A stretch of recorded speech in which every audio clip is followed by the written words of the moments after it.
Fala aí, pessoal do segundo ano do ensino médio. Quem fala com vocês aqui é o professor Eurípedes, tá? Aqui da nossa disciplina da língua inglesa, estamos entrando ainda na nossa segunda semana, tá bom? Desse PET 5, ou se você quiser chamar de volume 5, distribuído aí pela Secretaria de Educação do Estado de Minas Gerais, tá bom, galerinha? Então vamos aqui ver o que está sendo pedido, pessoal.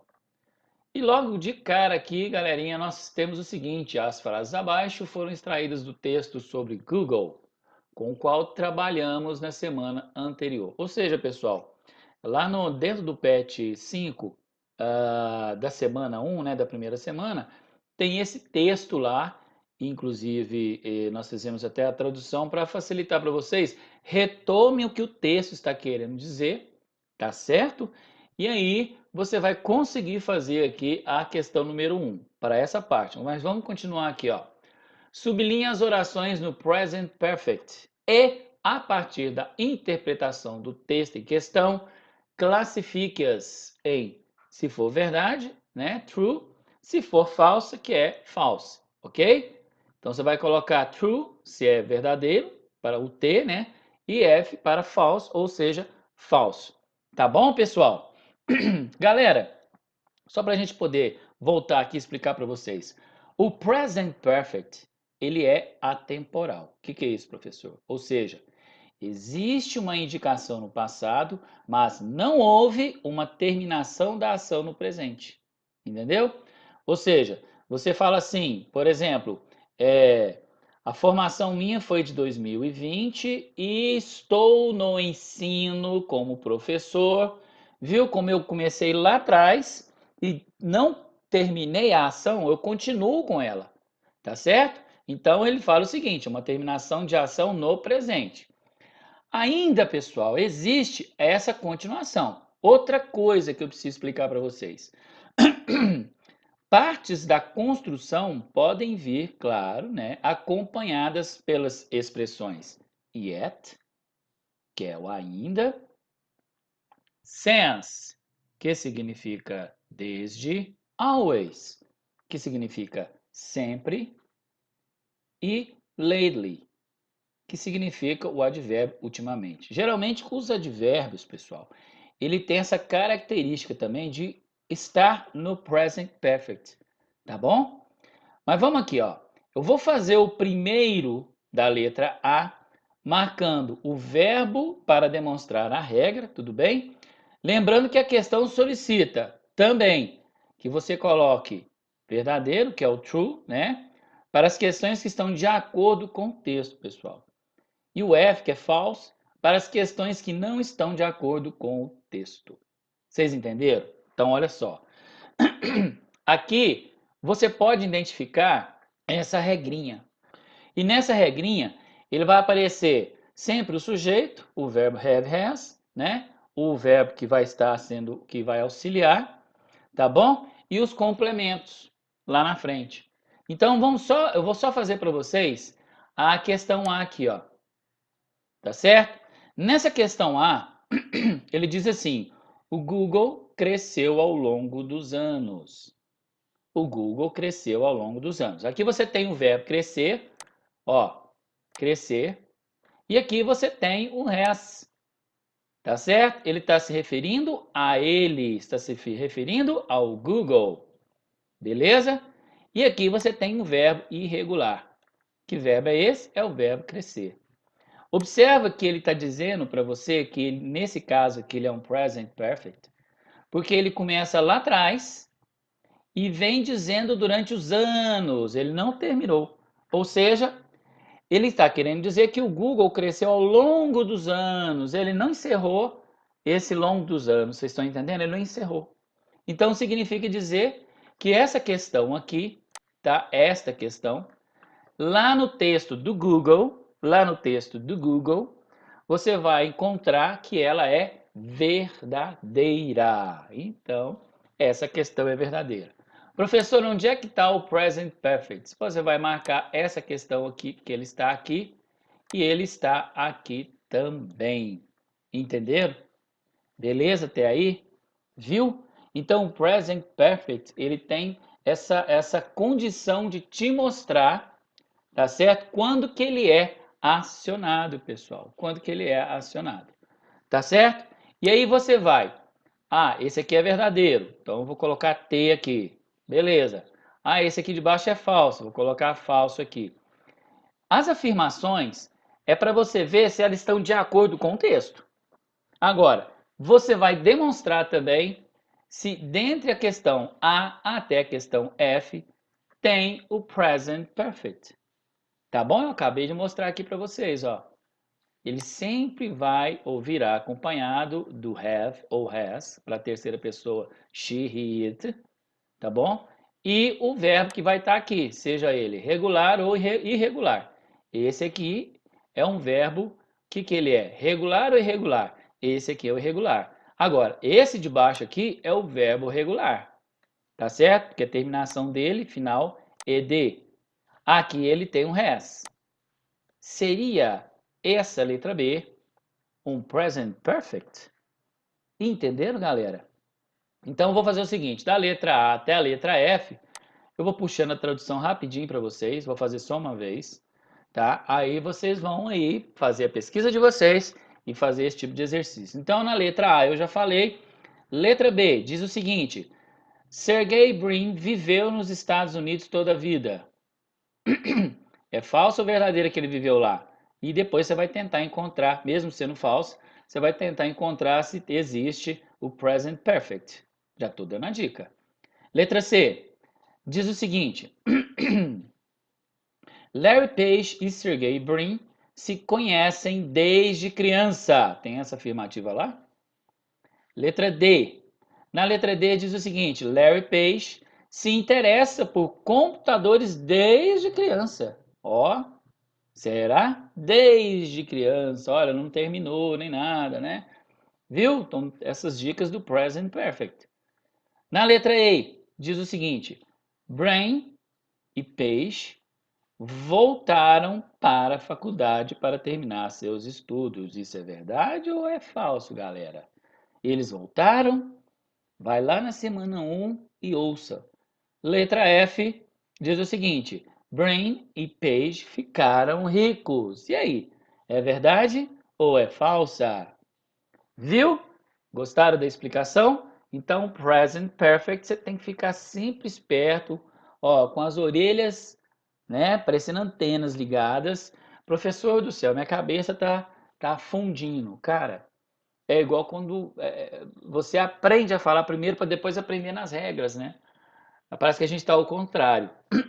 Você está aprendendo as regras antes da fala, né, do coloquial aí da língua inglesa. Tranquilo? Então vamos passar para o próximo exercício, ó. Pessoal, number 2. No número 2, galera, diz o seguinte: você já comeu pipoca com limão? Eu não, né, galera? Eu nunca fiz isso.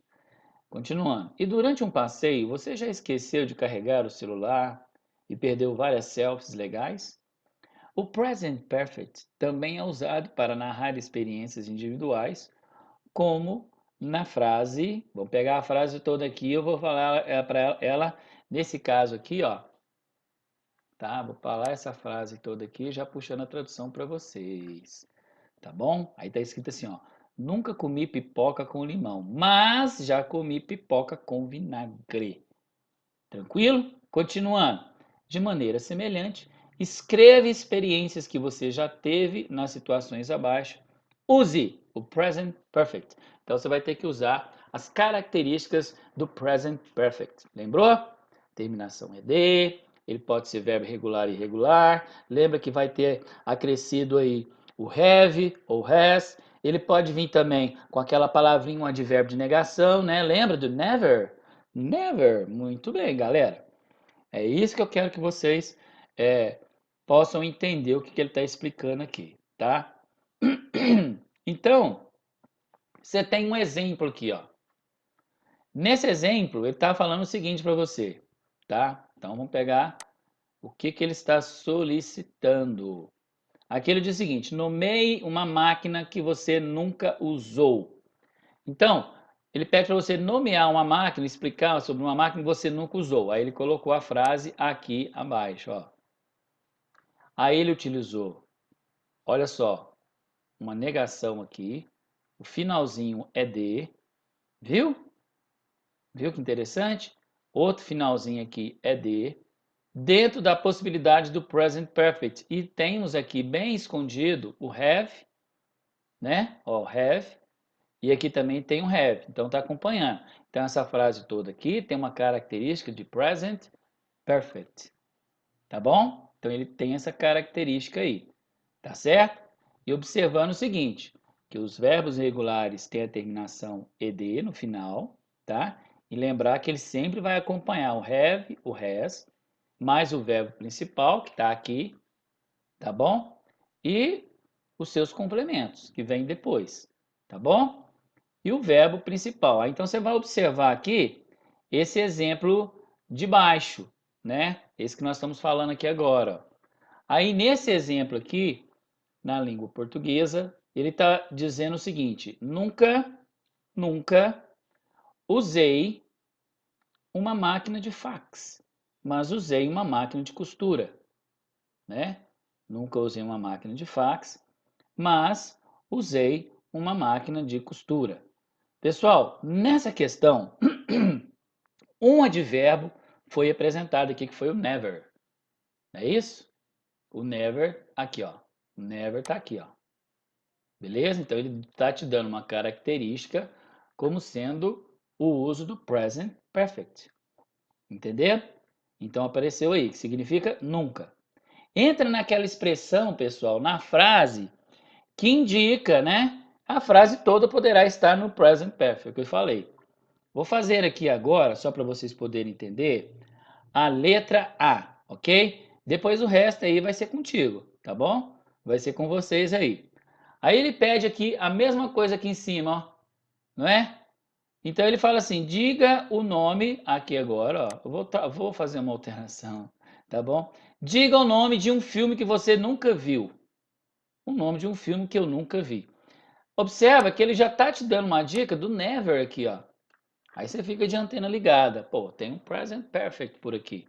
Então eu vou digitar aqui para você uma frase aleatória, só para vocês poderem entender, tá bom? Então vamos lá. Então, como é que você vai fazer? Eu vou digitar aqui para vocês poderem entender. Então eu vou colocar aqui, ó, I've. Coloquei o verbo, opa, tá tudo maiúsculo, né? Deixa eu apagar aqui. Então eu vou colocar aqui, ó, I've, porque tem um have aqui, tá? Eu vou colocar em parênteses, que eu tô querendo dizer que tem um have, aqui, tá bom? Esse tem uma abreviação que tem um apóstrofo, tá? Então tá lá, ó, I have, vamos supor que fosse isso, tá? Never seen Spider-Man, né? Ó, I have never seen Spider-Man. Continuando agora. But I, agora não vou colocar aqui de novo, porque você já sabe, né, que ele tá querendo aqui abreviar, tá bom? I've seen Batman. Beleza? Deixa eu só apagar aqui, que é um herói, né? Vamos colocar aqui, ó. I've never seen Spider-Man, but I've seen Batman. Tá certo, pessoal? Então ele está dizendo que ele nunca viu, né? Nunca assistiu o Spider-Man, mas viu ou assistiu o Batman. Tá certo? Então olha só a frase que eu coloquei para vocês.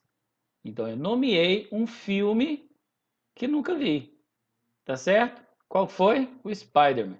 E assim você vai fazer com relação da letra A, desculpa, da letra B até a letra F. E aí, professor? Cara, tá com aquela dúvida? Vocês estão lembrados do Google Translator? Então, aí você tem o Google Translator. Vou te mostrar aqui. Aqui ele está no inglês. Você vai colocar a frasezinha aqui, ó, no português. Ele vai apresentar aqui para você a frase na língua inglesa. Tá certo? Ele vai apresentar aqui. Tá bom? É simples. Você digita aqui, ele vai apresentar. Então você tem que prestar atenção se essa frase que você vai colocar também, aí entra os seus conhecimentos, né? Ele está dentro da perspectiva do present perfect. Tudo bem? Então vamos voltar aqui de novo. né? Tranquilo isso aqui, né, pessoal? Então vamos seguindo aqui agora, número 3. Galera, no número 3, agora, ele diz o seguinte: leia a parte 2 do texto da semana 1. Qual é o reino apresentado? Então, a parte 2 é essa aqui, ó, tá? A parte 2 é essa, The Land of Pant, né? Tá certo? The Land of Pant. Então, o que significa isso? Ele vai pedir para que você leia, tá certo, pessoal? Leia isso tudo aqui para você poder fazer a questão D. Vamos lá. Qual é o reino apresentado? E ele faz aquela pergunta interessante, né, pessoal? Galera, é só acompanhar o título. Tá aqui o título, ó. Tá? Acompanhe o título, que já é um indicativo forte do reino. Gostou da dica? Tranquilo, né? Sem estresse. Ok. Então agora eu já estou praticamente quase que dei a resposta para vocês aqui, né? Então nós temos esse texto, tá bom? O que nós vamos fazer? Você vai ouvir esse texto na língua inglesa, na língua nativa, e logo em seguida nós entraremos com ele para a língua portuguesa. Tudo bem, galera? Então vamos ouvir aí na língua inglesa. Bora lá. The land of Punt. Few African civilizations are as mysterious as Punt. Historical accounts of the kingdom date to around 2500 BC, when it appears in Egyptian records as land of the gods rich in ebony, gold, myrrh and exotic animals such as apes and leopards. The Egyptians are known to have sent huge caravans and flotillas on trade missions to Punt, most notably during the 15th century BC. Reign of Queen Hatshepsut, yet they never identified where it was located. The site of the fabled kingdom is now a hotly debated topic among scholars. The Arabian Peninsula and the Levant have both been proposed as potential candidates, but most believe it existed somewhere on the Red Sea coast of East Africa. In 2010, a team of researchers tried to zero in on Punt by analyzing a mummified baboon that its rulers once gifted to the Egyptian pharaohs. While their results showed that the remains most closely matched animals found in modern-day Ethiopia and Eritrea, the precise location of the land of Punt has still yet to be confirmed. Retomando aqui então o nosso texto, agora nós faremos a leitura para a língua portuguesa, tudo bem? Vai facilitar para vocês aí nos exercícios abaixo, tá certo, pessoal? Então vamos para a nossa translation, tradução, vamos lá. A terra de Pan, dá a impressão que é Pant, né? Mas é Pant, tá bom? Eu acredito que seja assim a pronúncia, vamos lá. Poucas civilizações africanas são tão misteriosas quanto a de Pant. Os relatos históricos do reino datam de cerca de 2.500 anos antes de Cristo. E é muito tempo antes, né? Continuando. Quando ele aparece nos registros egípcios como uma terra dos deuses. Então, olha só. Por que será que ele é uma terra dos deuses? Vamos tentar buscar aqui. Continuando. Rica em ébano, ouro, mirra e animais exóticos como macacos e leopardos. Lógico, na África tem isso, né? Continuando. Em 2010, uma equipe de pesquisadores tentou se concentrar em Pant, analisando um babuíno mumificado que seus governantes uma vez presentearam os faraós egípcios. Embora seus resultados tenham mostrado que os restos mortais são os animais mais semelhantes aos encontrados na atual Etiópia e na Eritreia. Ou seja, o animal que eles encontraram, né, pessoal, tem tudo a ver com o que está na Etiópia e na Eritreia. Continuando, a localização precisa da terra de Pant ainda não foi confirmada. Olha que ele deixou aqui alguma coisa aberta, né? Tranquilo? Então vamos ver aqui o que ele está pedindo. Letter B. Na letra B ele diz: quais os registros históricos encontrados sobre esse reino considerando um império misterioso? Galera, logo no início tem os registros, né? Por exemplo, como o ano, o nome que os registros egípcios deram à terra de Pan. Lembra que nome que era mesmo? Era a terra de quem? Será que está tudo virado assim com relação a endeusar? O que eles tinham, né? Ou seja, reacionaram, né? Relacionaram aí o que seria o que, hein, pessoal? Só para puxar aqui o exemplo para vocês, será que está dizendo com relação àquelas divindades, tá bom? Ah, essa aqui agora, nessa letra B aqui foi de lambuja, tá certo? Então você vai buscar por aqui, ó. Tem alguma coisa falando sobre, ó, falando sobre alguma coisa, olha só aqui, ó. O que será em essa letra B? Tá certo? Agora vamos para o próximo texto aqui. Pessoal, no próximo texto, Cartagem, né? Que também é, digamos assim, uma outra civilização, tá certo? E aí você vai ouvir na língua inglesa e logo em seguida nós vamos puxar a tradução para vocês na língua portuguesa, tudo bem? Para facilitar aí os seus exercícios. Então, bora lá ouvir na língua inglesa. Carthage, best known as ancient Rome's rival in the Punic Wars, Carthage was a North African commercial hub that flourished for over 500 years. The city-state began its life in the 8th or 9th century BC as a Phoenician settlement in what is now Tunisia, but it later grew into a sprawling seafaring empire that dominated trade in textiles, gold, silver and copper. At its peak, its capital city boasted nearly 500,000 inhabitants and included a protected harbor outfitted with docking bays for 220 ships. Carthage's influence eventually extended from North Africa to Spain and parts of the Mediterranean, but its thirst for expansion led to increased friction with the burgeoning Roman Republic. Beginning in 264 BC, the ancient superpowers clashed in the three bloody Punic Wars, the last of which ended in 146 BC with a near-total destruction of Carthage. Today, almost all that remains of the once mighty empire is a series of ruins in the city of Tunis. Muito bem, pessoal. Agora vamos para a nossa tradução, né? Bora lá para a nossa tradução? Cartagem, mais conhecida como rival da Roma antiga nas guerras púnicas. Cartago foi um centro comercial do norte da África que floresceu por mais de 500 anos. Pô, poderio danado, hein? Poderio comercial, digamos assim. A cidade-estado começou sua vida no século 8 ou 9 a.C., bem antes, hein? Como um assentamento fenício no que hoje é a Tunísia, mas mais tarde se tornou um império marítimo que dominou o comércio de têxteis, ouro, prata, cobre. Em seu pico, sua capital ostentou quase 500.000 de habitantes e incluía um porto protegido equipado com baías de atracação para 220 navios. Pensa num porto gigantesco. Continuando. A influência de Cartago eventualmente se estendeu do norte da África à Espanha e partes do Mediterrâneo, mas sua sede de expansão levou a um atrito maior com a florescente República Romana. Ixi, o povo romano já estava ficando com ciúme, né? Poderio que eles tinham comercial.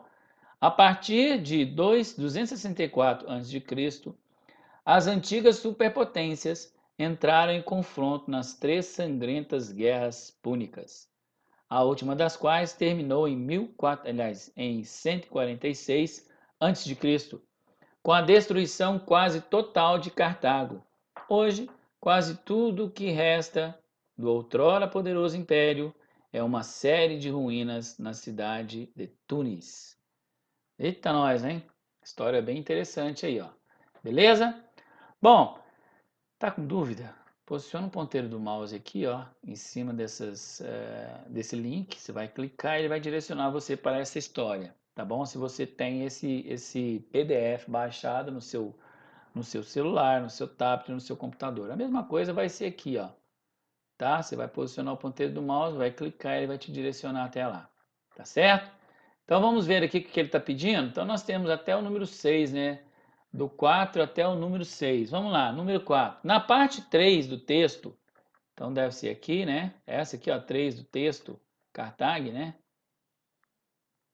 Na parte 3, Cartagem, né? Na parte 3 do texto, qual a relação entre Cartagem e Punic Wars? Está falando sobre as guerras púnicas e Cartagem, né?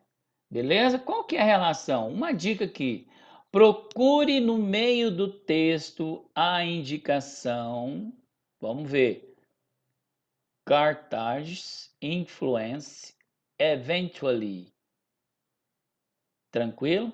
Então você vai procurar no meio do texto essa indicação aí desse fragmento aí, tá? A partir dali, galera, dá para você encontrar essa amarração, né, das guerras púnicas. Tranquilo? Number 5, número 5.